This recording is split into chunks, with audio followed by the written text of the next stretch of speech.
Ang kwentong ito ay hango sa totoong buhay.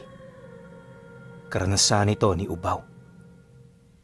Taong 1977, Pabanog, Samar.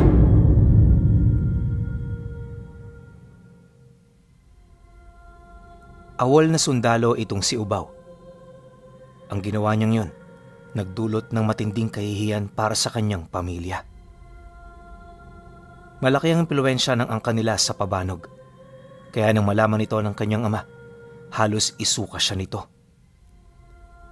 Kinukumpiska rin ito ang lahat ng kanyang ari-arian, kaya sa loob lamang ng isang araw, nawala sa kanya ang lahat. Literal na mas mahirap pa siya noon sa daga, kaya lahat ginawa niya para lang makaraos sa araw-araw. Kung kani-kanino na rin siya noon nanuluyan, makapagpalipas lang ng gabi.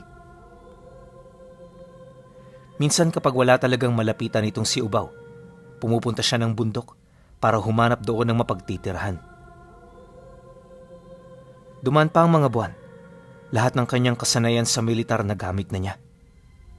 Hindi naglaon, natutunan na rin niyang manirahan sa bundok, bit-bit ang iilang mga gamit na natira sa kanya.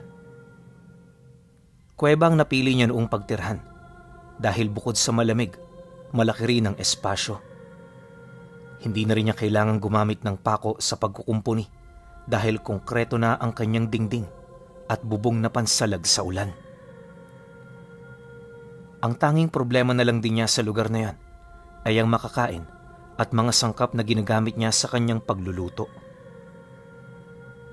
Para naman makakuha nito, nagtitinda siya ng mga bungang kahoy na naiipon niya. Ang perang nakukuha niya, yun naman ang kanyang ginagamit, pambili ng asin at kung ano-ano pa. Sa totoo lang pinuno, iisang tindahan lang ang napagkukunan niya ng lahat ng yon. At ito ay walang iba, kundi ang tindahan na pagmamay-ari ng pamilya ni Ate Lolit. Si Ate Lolit Pinuno, ang dating kasintahan ni Ubaw. Di naman naging maganda ang wakas ng relasyon nila. Gawa ng alam nito kung ano ang tunay niyang ugali. Kaya nga nung nalaman nito ang tungkol sa pagtalikod ng kanyang ama, hindi ito nagdalawang isip na ipakita ang kanilang suporta. Dahil sa tulong nito, nagkaroon siya ng masasandigan kahit papaano.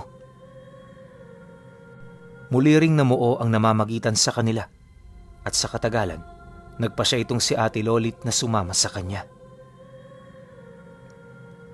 Buwan lang din ang lumipas nang magdalang tao ito ng panganay nilang anak. Isipin ninyo silang dalawa lang sa bundok, tapos buntis pa ang asawa niya. Napakahirap ng ganoong sitwasyon, lalo pat ramdam ni Ubaw ang mga nilalang na umaaligid sa kanila. Isang hapon, matapos niyang gumapas ng damo sa likod ng tirahan nila, may nakita siyang itim na kalabaw na parabang nagmamasid sa kanya. Kakaiba ang itsura ng kalabaw na yon at sa estado nito, parang alaga ito ng kung sino. Unang taboy ni Ubaw sa hayop, hindi ito nakinig kahit inambahan na niya ito ng bato. Pero nung hinugot niya ang dala niyang talibong, sa halip na lumayo ito, bigla siya nitong sinugod. Sa sobrang bilis ng hayop, hindi na siya nakailag. Unang suwag nito sa kanya, tumilapon siya patungo sa kakahuyan. Akala nga niya susundan pa siya nito, pero laking gulat na lamang niya nang bigla itong tumakbo papalayo. Dahil dito agad naman siyang bumalik ng bahay para ipagsabi sa kanyang asawa ang tungkol sa nangyari. Lolit, napansin mo ba yung kalabaw sa likod? Ilang araw na ako dyan nakakarinig ng kaluskos pero hindi ko gaanong pinapansin. Siguro, yung kalabaw kanina na sumusuwag sa akin, ang palagi roong tumatambay. Kaso nung nakita ko nito kanina, may kakaiba akong naramdaman Pakiramdam ko, may sariling pag-iisip ang hayop na yon. Nang marinig naman ni Lolit ang kanyang sinabi, wala naman itong naging imik. Maging ito man kasi, walang kaide-ideya sa kanyang ibig iparating. Ilang minuto pa ang lumipas. Nang wala na silang mapag-uusapan, minabuti naman nilang maghanda na para sa pagsapit ng gabi. Hanggat may liwanag pa, nagluto na ito ng hapunan, habang siya naman siniguradong nakasarado ang lahat ng pwedeng daanan papaloob ng kuweba. Naglagay din siya ng mga sulo sa labas upang malaman ng mga aaligid na hayop na merong nakatira roon. Pagtungtong naman ng 6:00, tahimik na ang paligid. Tapos na sila noong maghapunan, kaya nagpapaantok na lang sila. Noong una, normal naman ang nararamdaman niya. Tipong ang naririnig lang niya sa labas ay ang huni ng mga kulisap. Wala rin siyang napansing kakaiba, kaya nagpasya siyang mahiga sa tabi ng asawa niya. Lolit, bukas bababa tayo. Gusto kong kausapin ang tatay mo sa mga naranasan ko kanina. Hindi talaga ako mapakali, mahal. Pasensya ka na.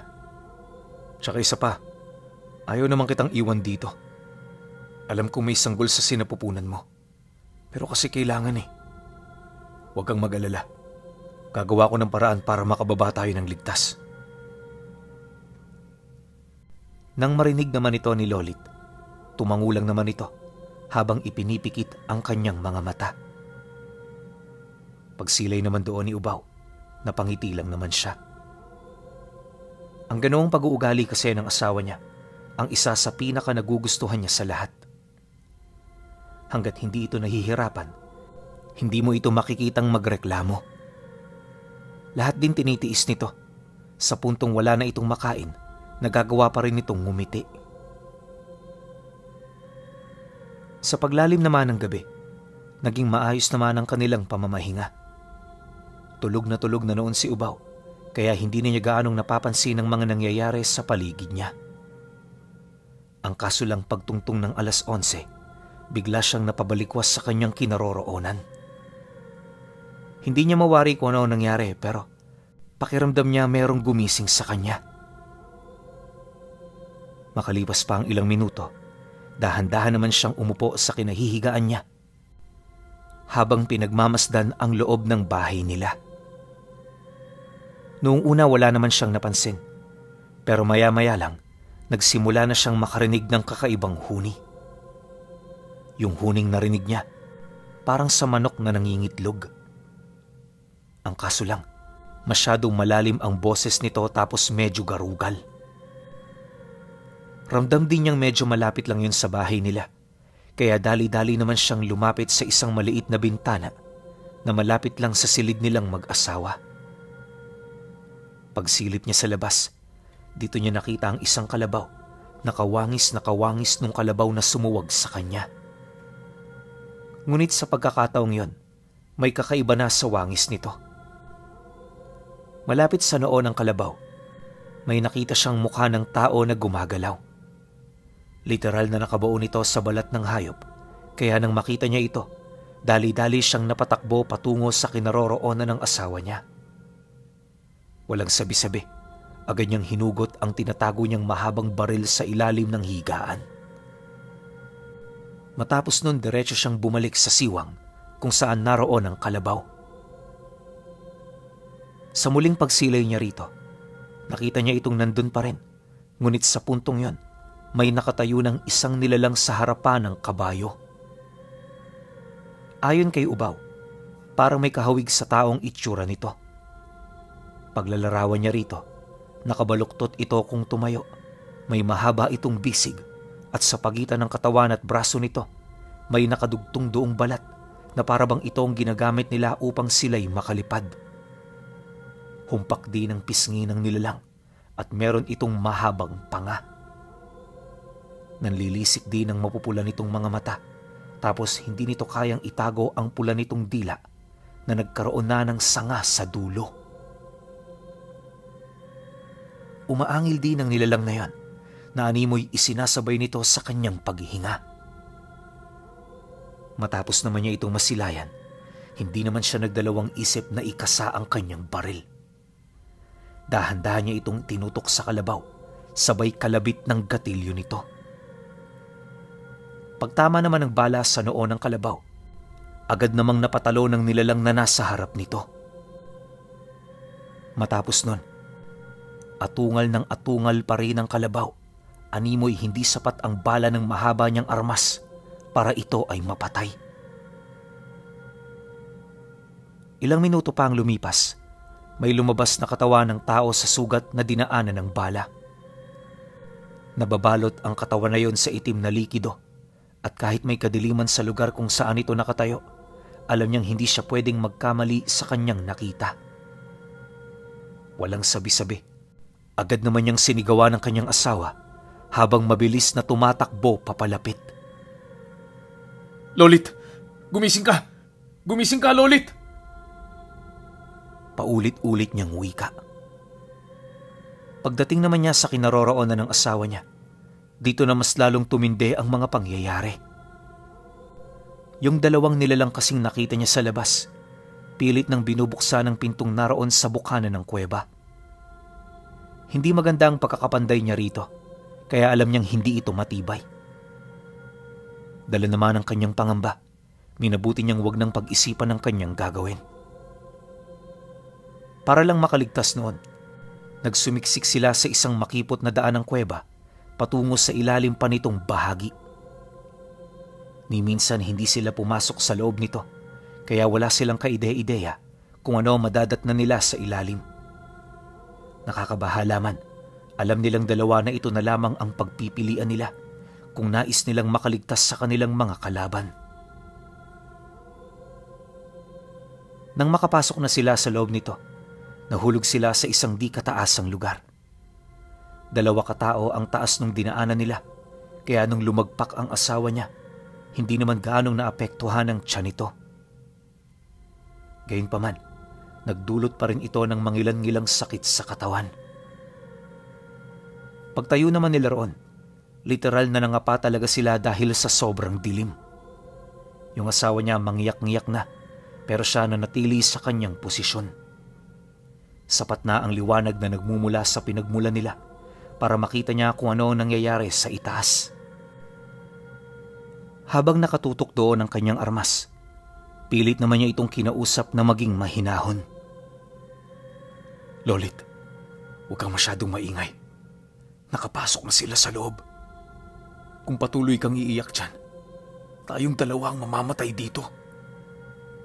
Tumigil ka na. Parang awa mo na. Dahil sa kanyang bulong, pilit naman itong tinakpan ng kanyang bibig. Kalaunan, nang medyo bumababa na ang nararamdaman itong takot, tahimik na yung nagtago sa kanyang likod.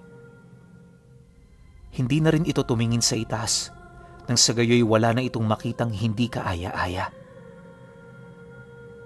Sa loob ng ilang minutong pakikipagpakiramdaman nila, hindi nila maipagkakaila na nakapasok na yung mga nilalang na inasinta niya kanina. Base sa ingay ng mga ito, parang sinusubukan itong hanapin ang eksakto nilang kinaroroonan. Narinig niya kasi ang malalakas na paghinga ng kalabaw, indikasyon na hinahanap sila nito gamit ang naiwan nilang amoy. Pagkaraan pa ng 10 minuto, nakita na nga sila ng mga ito. Nagwawala ang 2 nilalang sa itaas. Animoy gustong-gusto na nitong sumuot sa butas. Ang problema, naging mahirap naman ito para sa kanila dahil sa laki ng kanilang katawan. Maliit lang din kasi ang dinaanan nila, kaya ang tanging makakapasok lang dito, mga taong medyo may kaliitan ng katawan. Lamang talaga yon nila Ubaw kung tutusin, kaya abot langit ang pasasalamat niya dahil hindi niya pinahintulutan ng katawan niya na lumaki ng husto. Maya-maya pa, nang mapagtanto naman ng 2 nilalang na hindi nila ito mapapasok, nagpasya na yung umalis.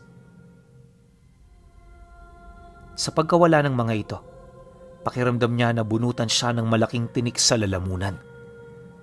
Unti-unti na ring binalot ang kanyang katawan ng matinding takot sa puntong mablangko na ang isip niya. Nanginig din bigla ang katawan niya. Animoy nakaligtas siya sa isang madugong engkwentro. Hindi nagtagal, unti-unti na ring bumaba ang tensyon na kanyang nararamdaman. Bagaman wala silang kaliwa-liwanag sa lugar, nakaramdam siya roon ng kapanatagan. Hindi rin nila binalak na lumabas sa takot na baka naghihintay lang ang mga ito sa itaas. Kinabukasan, nagising na lamang sila dahil sa pagtama ng malakas na sikat ng araw. Pagsilay naman nila sa paligid, dito nila nalaman na nasa gilid pala sila ng isang matarik na bangin. Hindi nila matanaw ang ilalim ng kuweba, indikasyon na napakalalim nito. Sa lugar din kung saan sila napadpad, may mga nakita silang buto ng ahas na hindi nila mawari kung saan nagmula. Nagkalat din doon ang iilang mga baging at mga ugat ng malalaking kahoy. Matapos naman nila itong masilayan, agad naman silang humanap ng paraan para makabalik sa itaas.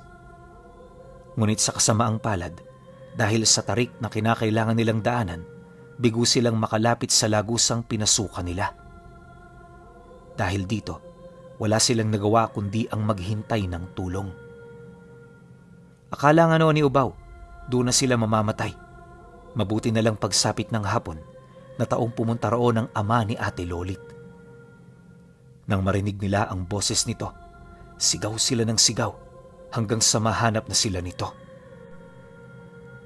Hindi nagtagal, nagawa sila nitong maibalik sa itaas. Paglabas naman nila ng lagusan, taos-puso naman siya roong nagpasalamat. Ikinuwento rin niya ang kanilang mga karanasan na siya namang ikinagulat ng ama ng kanyang kinakasama. Maraming salamat ho, tiyo, at pumunta kayo. Pero matanong lang, ano nag-udyok sa inyo para pumunta rito? Sa pagkakaalam ko ho, hindi pa naman katapusan ng buwan. 1 linggo pa eh. Kaya nakakapagtaka ho talaga ang biglaan ninyong pagpunta. Nang marinig naman ito ng ama ng kanyang asawa, agad naman itong sumagot sa kanya ng, "Paano hindi ako pupunta? May nakakita sa inyo rito kagabi. Di mo ba kilala si Boyo? Yung mga ngaso ng ibon na palaging dumaraan dito? Siya ang nakarinig ng mga sigaw ninyo kagabi. Yung putok din ng baril narinig niya, kaya nag-alala siya. Sa takot ni Boyo, hindi na siya lumapit. Baka mapagkamalan mo pang magnanakaw." Dahil sa sinabi nito, agad naman niyang naunawaan ang pagdating ng ama ng kanyang asawa. Makalipas pa ang ilang minuto nilang pag-uusap, maging ito man hindi makapaniwala sa kanilang pinagdaanan. Dagdag pa nito na, madalang na sa kanilang lugar ang mga aswang, kaya ang ganoong pangyayari, medyo nakakaalarma. Hindi na rin yung nagdalawang isip na patuloyin sila sa mismong pamamahay nito. Nang marinig naman yun ni Ubaw, agad naman siyang sumang-ayon. Alam niya kasing yun na lang ang nag-iisang paraan para mailigtas ang kanyang asawa. Tsaka isa pa, ayaw na rin naman niyang manatili doon dahil sa mga nangyari. Matapos ang kanilang pag-uusap, inihanda na niya ang lahat ng kanilang gamit. Sinigurado rin niyang nakasarado ang lahat ng daan papasok ng bahay upang hindi ito mapagtirhan ng mga hayop at mga mababangis na ahas. Matapos naman niya itong gawin, hindi na sila nagtagal pa sa lugar. Noon ding mismong umaga, bumaba na sila bit-bit ang kanilang mga gamit. Pagdating naman nila sa bayan, mainit ang naging pagtanggap sa kanila ng pamilya ni Ate Lolit. Malaki ang bahay ng mga magulang nito, kaya nagkaroon sila roon ng pribadong silid. Ang kasama rin nila sa loob ng bahay ay ang mag-asawa at ang 4 nitong anak na may kanya-kanya na ring pamilya. Lahat yon walang balak na bumukod, kaya doon na rin sila tumira. Hindi naman ito problema para sa ama ni Ate Lolit dahil kahit papaano nagbibigay din naman ang mga ito. Kinahapunan, nagkausap silang lahat ukol sa kanilang paglipat. Wala namang naging pagtutol ang 4 nitong anak, kaya hindi na sila nagkaproblema pa. Matapos naman ang masinsinang pag-uusap, agad naman silang naghapunan, sabay pasok sa kanilang mga silid para makapagpahinga. Hindi rin naging maganda ang tulog nila noong nagdaang gabi, kaya kinakailangan nilang bumawi. Habang unti-unti namang dumidilim sa paligid, kahit puyat na puyat itong si Ubaw, di talaga siya makatulog. Bukod kasi sa naninibago siya sa kanilang bagong tirahan, paulit-ulit din niyang naaalala ang tungkol sa mga pangyayaring kanilang kinasangkutan. Tuwing ipinipikit niya ang kanyang mga mata, nakikita niya yung dalawang nilalang na pilit pumapasok sa butas na dinaanan nila. Dahil sa ganoong sitwasyon, minabuti niyang magbantay kesa magpahinga. Habang lumalalim ang gabi, wala siyang ibang ginawa kundi ang sumilip sa malaking bintana sa loob ng silid nila. Nasa ikalawang palapag sila noon, kaya lahat ng taong dumaraan sa kalsada, kitang-kita talaga niya.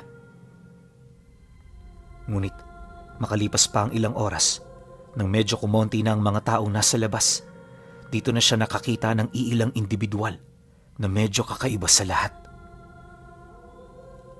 Ayon kay Ubaw, may iilan sa mga ito ang nakita niyang naglalakad na walang ulo. Pero ang mas nagbigay ng takot sa kanya ay yung matandang hukluban na nakita niya. Sa unang tingin nakakalain mong ordinaryo lang ito. Ngunit kapag pinagmasdan mo ito ng maigi, mapapansin mo sa kanya ang kakaiba. Ayon kay Ubaw, bukod sa kaduda-duda nitong talukbong sa ulo, agaw pansin din ng dalawang taling hila-hila nito. Sa unang tingin niya sa likurang bahagi ng matanda, wala naman siyang nakitang nilalang. Ngunit nang medyo nakakalayo na ito, may nakita siyang dalawang dambuhalang nilalang na may pagkakalintulad ang wangis sa isang ordinaryong tao. Meron itong hindi pangkaraniwang laki ng kalamnan, tapos di mo yun makikitaan ng kahit isang hibla ng buhok sa alinmang parte ng kanilang katawan. Bilugan din ang ulo ng mga ito, senyales na wala itong kakayahang gumawa ng sarili nilang desisyon. Ngunit sa kabila ng gano'n nilang kakulangan, alam niyang hindi niya ito kakayanin pagdating sa palakasan. Nasisiguro rin niyang hindi ito ordinaryo, kaya lubos siyang nagtataka kung papaano nakakagala ang ganoong uri ng nilalang sa baryo. Paglayo naman ng matanda, sinundan ito ng isang lalaki na nakasakay sa torong kalabaw. Nakasuot ito ng malaking salakot, kaya hindi niya gaanong nakita ang mukha nito. Bagaman nakakaramdam din siya ng kakaiba sa taong yon, pilit niya itong ipinagsawalang bahala dahil sa isip niya wala naman siyang pakialam kung ano at kung sino ito. Dumaan pa ang mga araw, nagpatuloy ang ganoong pangyayari hanggang sa doon na niya napansin ang tila bang pagkatipon ng mga tao sa labas ng bahay nila tuwing 10 oras. Ilang beses na rin niya itong ipinagbigay alam sa ama ni Lolit, pero ayon sa matanda, wala naman siyang nakikitang nagkakatipon doon tuwing gabi. Dagdag pa nito na, baka nagkataon lang ang kanyang mga nakita. Mariin din itong inilahad na, sa baryo nila, hindi uso ang pagpapakita ng mga aswang at mga taong may alam pagdating sa lihim na karunungan ng kaliwa. Bukod kasi sa may nakatira doong babaylan, laganap din sa lugar nila ang mga deboto ng simbahan. Sapat na itong rason upang ilagan sila ng masasamang nilalang. Nang marinig naman ni Ubawang tungkol dito, hindi siya kumbinsido. Nasisiguro niya kasing hindi siya namamalikmata at lalong hindi siya nananaginip ng gising. Matapos naman niyang marinig ang sinabi ng ama ni Lolit, minabuti naman niyang kumilos ng mag-isa. Lahat ng naging plano at gagawin niya, sinigurado niyang walang ibang makakaalam maliban sa kanyang asawa. Sa pagpapatuloy ng pagdaan ng araw, kung ano-ano na ang ginagawa niyang paghahanda. Bawat gabi ring dumaraan, mas lalong dumarami ang mga taong nagkukumpulan sa labas ng kanilang tahanan. Sa puntong yon, alam niyang hindi na ito nagkatawan, kaya na may hindi na siya nagdalawang isip na gumawa ng plano. Wala siyang pakialam kung mga ordinaryong tao man ang mga ito. Basta ang nasa isip niya noong mga sandaling yon, papatayin niya ang kahit na sinong individual na magtatangkang pumasok sa kanilang bahay ng 10 oras. Buong buo ang kanyang loob na magpasya ng ganon dahil inakala niyang hanggang paninindak na lamang ang kayang gawin ng mga ito. Subalit, Pagtungtong ng ikalimang buwan ng tiyan ng kanyang asawa, dito na nagsimulang kumilos ang mga taong nagbabantay sa labas ng bahay nila gabi-gabi. Sa hindi ring malamang dahilan, nagkulay dugo ang mga mata nito kasabay ng panaka-naka nilang pag-angil. 2 araw itong maiging minanmana ng kanilang pamamahay at sa pagsapit ng 3 gabi, dito na nga ito nagtangkang pumasok. Ayon kay Ubaw Pinuno, na sa loob ng 3 araw, ramdam niya ang epekto nito sa kanyang asawa. Bukod sa palagi na itong nagkakasakit, hindi na rin ito nakakakain ng maayos. Ang mas nakakabahala pa sa lahat ay yung pabalik-balik ng lagnat nito. Ilang beses na rin nila itong ipinakonsulta sa albularyo, pero bigo itong makapagbigay ng lunas ukol sa iniinda nitong karamdaman. Nang mapagtanto naman yun nila Ubaw, nagdesisyon silang mag-isip ng kanilang paraan. Napapaniwala na rin niya noon ang mga magulang ni Ate Lolit, kaya nung 3 araw, katuwang na niya ang mga anak nito sa pagbabantay. Noong una medyo nagdududa pa ito sa kutob niya, pero nang makita nito ng personal ang mga taong tinutukoy niya, dito na ito nakaramdam ng kakaibang kaba. Bit-bit ang kanilang mga patalim. Kalmado silang naghintay sa lahat ng pwedeng mapasukan sa bahay. Hindi nagtagal, nang maramdaman na nila ang pagpasok ng mga ito, agad naman silang sumilip para tingnan ang lokasyon ng mga nilalang. Ang kaso lang, dahil sa sobrang bilis ng mga ito, halos walang makita ang mga kapatid ng asawa niya. Meron itong nararamdaman at naririnig na tunog, pero hindi yun sapat para masipat nila ang kanilang hinahanap. Ang mas nakakatakot pa, habang tumatagal nararamdaman nila ang malalakas na pagyanig sa dingding ng bahay. Isa pa sa naging problema nila ay yung pagdeliryo ng asawa niya. Habang nangyayari ang ganoong kaguluhan, pilit nitong inuunat ang kanyang katawan. Hirap na rin itong huminga, animoy may kung anong nakadagan sa kanya. May mga pagkakataon na ring dumidilat ang mga mata nito, tapos nagsusuka ito ng napakaputing likido. Nagsimula na ring dumumi ang kanyang asawa, senyales na hindi na talaga maganda ang lagay nito. Nang mapansin naman yun ni Ubaw, agad naman niyang ibinigay ang kanyang armas sa nakatatanda nitong kapatid. Kahit alam niyang kailangan siya ng mga ito, pinili niyang manatili sa kanyang asawa. Wala man siyang maisip na paraan kung papaano ito matulungan, mangiyak-ngiyak siyang nagdasal at nagmakaawa habang hawak ang kamay nito. Sa mga sandaling yun, Pinuno, talagang blanko na ang isip niya.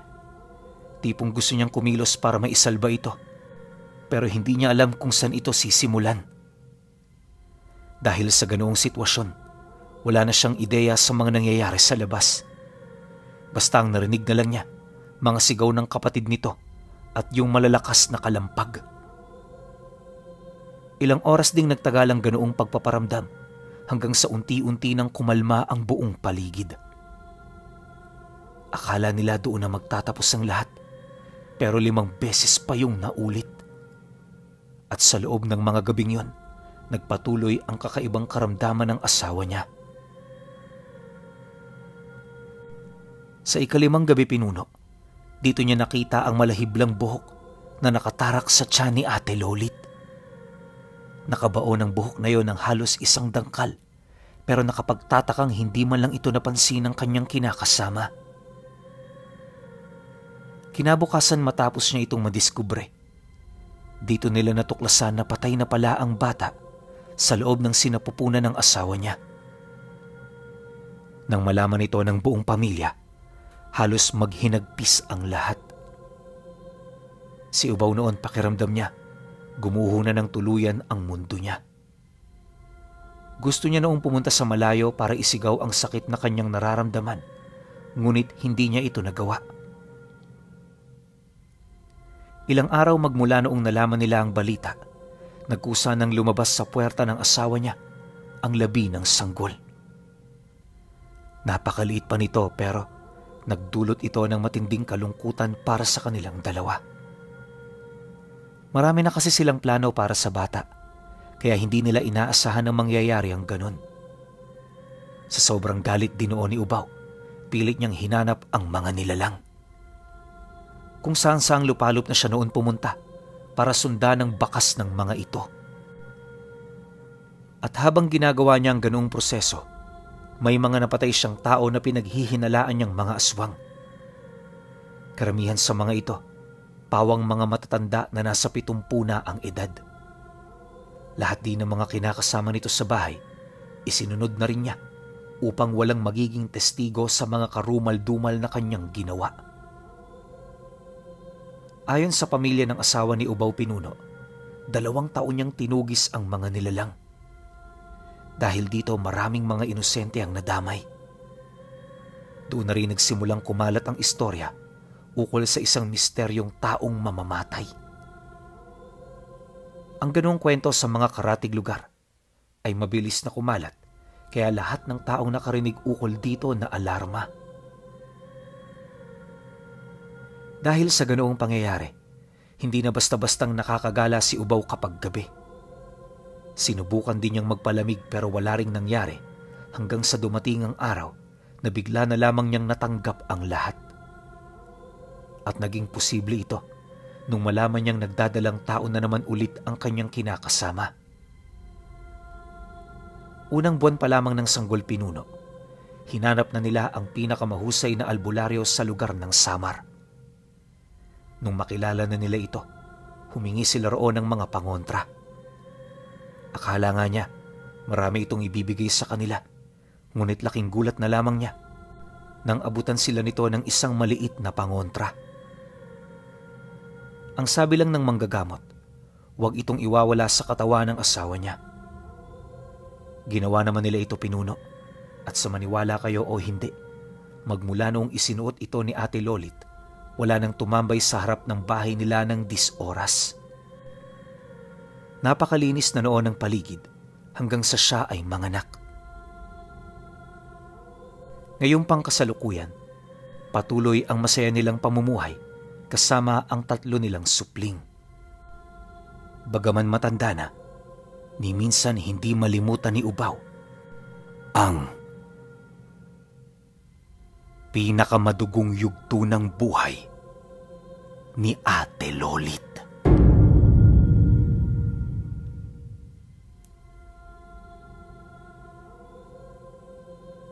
Pinagtataka ko lang, no? Unang-una pa lang pala welcome na sila sa bahay nila Ate Lolit. Bakit naisipan ni Ubaw na patirahin yung asawa niya doon sa may bundok? Diba? Yun lang yung medyo napaisip ako sa kwento na to. Pero overall, masyadong brutal tong kwento na to, lalo na may mga ordinaryong taong nadamay dahil lang sa hinala ni Ubaw. Sana yung mga kaluluwa ng mga taong inosente, malagay sa tahimik. Pero alam nating pare-pareho na hindi mangyayari yun.